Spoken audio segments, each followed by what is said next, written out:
বিশ্বকাপে ট্রফি জয়ের লড়াই তো থাকছেই, তবে এবার সমান উত্তেজনা ছড়াচ্ছে হাফ টাইম শো।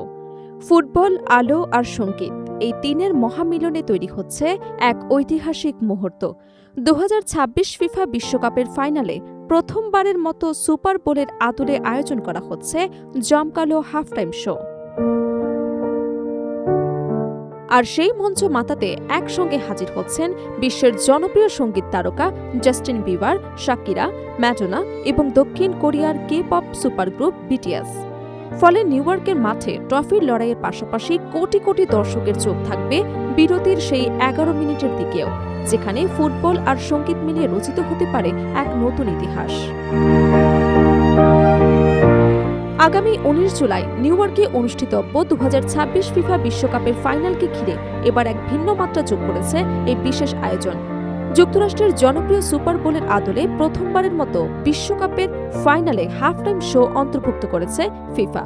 সংস্থাটির আশা, এই উদ্যোগ শুধু ফুটবল প্রেমীদেরই নয়, বিশ্বের সঙ্গীত প্রেমীদেরও একই মঞ্চে নিয়ে আসবে। হাফ টাইম শো প্রধান আকর্ষণ হিসেবে থাকছেন কানাডার বিশ্বখ্যাত পপ তারকা জাস্টিন বিবার। তার সঙ্গে মঞ্চ ভাগ করে নেবেন পপ সম্রাজ্ঞী ম্যাডোনা, লাতিন সঙ্গীত তারকা শাকিরা এবং দক্ষিণ কোরিয়ার জনপ্রিয় কে-পপ ব্র্যান্ড বিটিএস।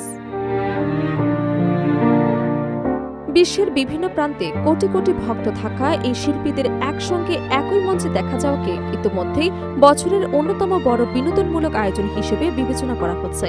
ফিফা জানিয়েছে, মাত্র 11 মিনিটের এই হাফ টাইম শো কেবল বিনোদনের জন্য নয়, এর সঙ্গে যুক্ত রয়েছে একটি বৈশ্বিক মানবিক উদ্যোগও। এই আয়োজন থেকে সংগৃহীত অর্থ ব্যয় করা হবে ফিফা গ্লোবাল সিটিজেন এডুকেশন ফান্ডে। এই তহবিলের মাধ্যমে বিশ্বজুড়ে সুবিধাবঞ্চিত শিশুদের শিক্ষার জন্য 100 মিলিয়ন মার্কিন ডলার সংগ্রহের লক্ষ্য নির্ধারণ করা হয়েছে।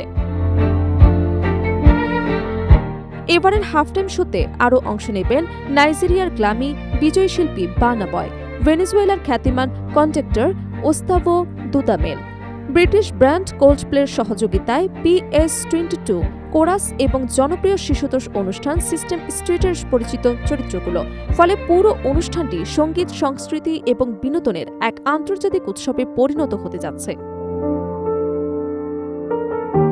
বিশ্বকাপে অংশ নেওয়া নিয়ে নিজের অনুভূতি প্রকাশ করে জাস্টিন বিবার বলেন, ফুটবল বিশ্বকাপ এমন একটি আয়োজন যা পৃথিবীর নানা ভাষা, সংস্কৃতি এবং মানুষের মধ্যে এক অসাধারণ বন্ধন তৈরি করে।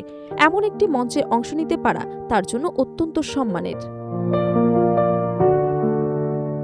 স্বাস্থ্যগত জটিলতার কারণে জাস্টিন ওয়ার্ল্ড ট্যুর বাতিল করার পর চলতি বছরের বসন্তে ক্যালিফোর্নিয়ার কোচেলা উৎসবে 4 বছর পর বড় মঞ্চে ফিরে আসেন বিবার। সেই প্রত্যাবর্তনের পর এবার বিশ্বকাপের ফাইনালে মঞ্চে তার উপস্থিতি ভক্তদের জন্য বাড়তি আকর্ষণ হয়ে উঠেছে। এদিকে বিশ্বকাপের উদ্বোধনী অনুষ্ঠানেও পারফর্ম করা শাকিরা এবং বার্না বয় আবারও একসঙ্গে দর্শকদের সামনে আসছেন। তাদের যৌথ গান দাই দাই ইতোমধ্যে টুর্নামেন্ট জুড়ে ব্যাপক জনপ্রিয়তা পেয়েছে। বিভিন্ন স্টেডিয়ামে নিয়মিত বাজানো এই গান ফুটবল প্রেমীদের মধ্যে আলাদা উন্মাদনা তৈরি করেছে। অন্যদিকে মাঠের লড়াইটাও জমে উঠেছে সমান তালে। ইতিহাসে প্রথমবারের মতো 48টি দল নিয়ে আয়োজিত এই বিশ্বকাপে স্বাগতিক যুক্তরাষ্ট্র, কানাডা এবং মেক্সিকো ইতোমধ্যেই বিদায় নিয়েছে। এখন শুরু হচ্ছে কোয়ার্টার ফাইনালের উত্তেজনাপূর্ণ লড়াই। প্রথম ম্যাচে মুখোমুখি হবে ফ্রান্স এবং মরক্কো। এরপর মাঠে নামবে স্পেন ও বেলজিয়াম। আরেক ম্যাচে নরওয়ের প্রতিপক্ষ ইংল্যান্ড।